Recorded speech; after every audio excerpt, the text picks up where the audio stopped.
Christmas Day attack at the U.S. Embassy in Kabul, Afghanistan, and there are conflicting reports about exactly what happened. An embassy official says indirect fire hit the compound and that all the Americans are accounted for. Here's some video from the scene. While the Taliban claims it fired rockets and inflicted heavy casualties.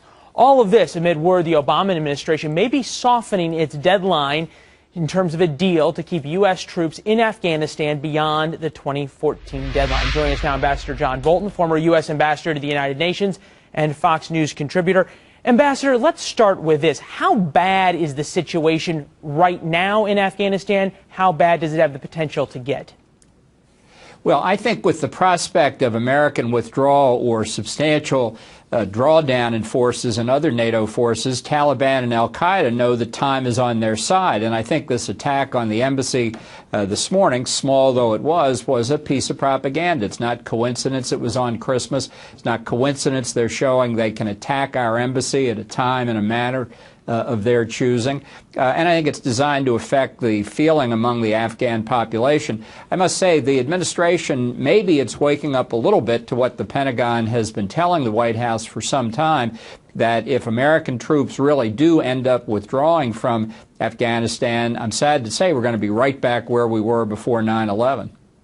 We've heard so much about the potential of a U.S. withdrawal, the security deal that the president of Afghanistan, President Karzai, keeps talking about. It seems as though he is, at some level, just stringing the United States along, trying to extract a higher and higher price. At one point, we thought we had a deal, and then that fell apart. Well, that's why this extension of the deadline really is very troubling. You know, when you're in a negotiation situation and you lay down a deadline or you lay down another condition and then you back away from it, it tells the negotiator on the other side that maybe other things you've said were paramount importance aren't so important after all. So I'm afraid this is a very bad way for the White House to go about this. I have chills when I think about what happened in Iraq, where we went through the same kind of negotiation, couldn't reach a deal, American forces had to withdraw, and we now have both chaos in that country and increased Iranian influence. So it's a bad situation unless the administration pays more attention to it. This requires high-level attention to nail this deal down. It seems so easy, if that you can use that word in the beginning after the September 11th attacks, to take over Afghanistan. Is it going to be much? It seems as though it's been much, much harder to actually convert Afghanistan into something that can be a state surviving on its own without the U.S. security influence.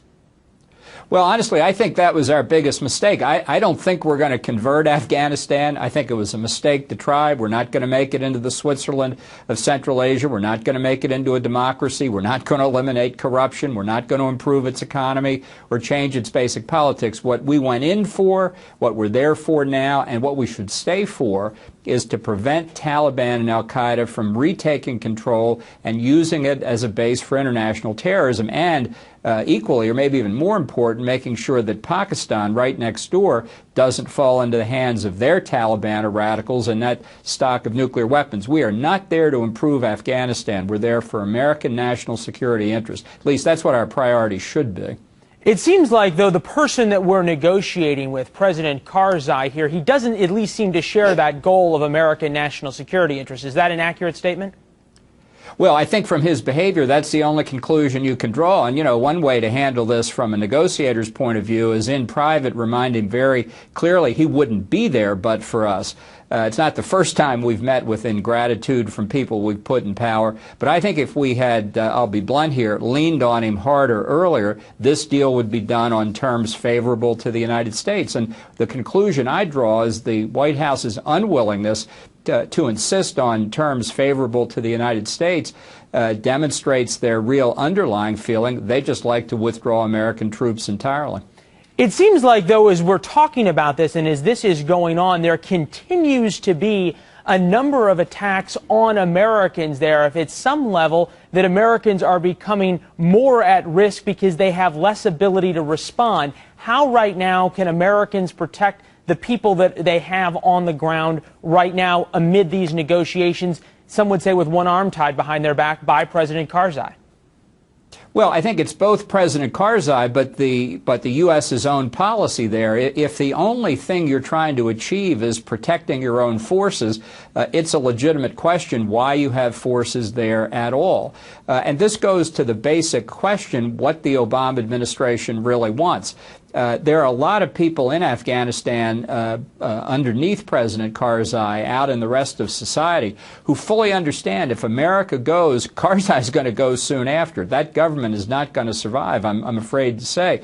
And what Taliban is trying to do by these attacks on American troops, by this attack today on the embassy, is to demonstrate that they are the coming power, that we are withdrawing, our influence is declining, so that if the Afghan population as a whole wants to be on the side of the winner, they should recognize it's Taliban. We could change that perception, but we are not doing it. And we'll see what happens with the Afghanistan elections come April 2014. Ambassador John Bolton, thanks for joining us on Christmas. Merry Christmas to you and yours. I look behind you, see some mountains. It's always nice to be where it is white for Christmas.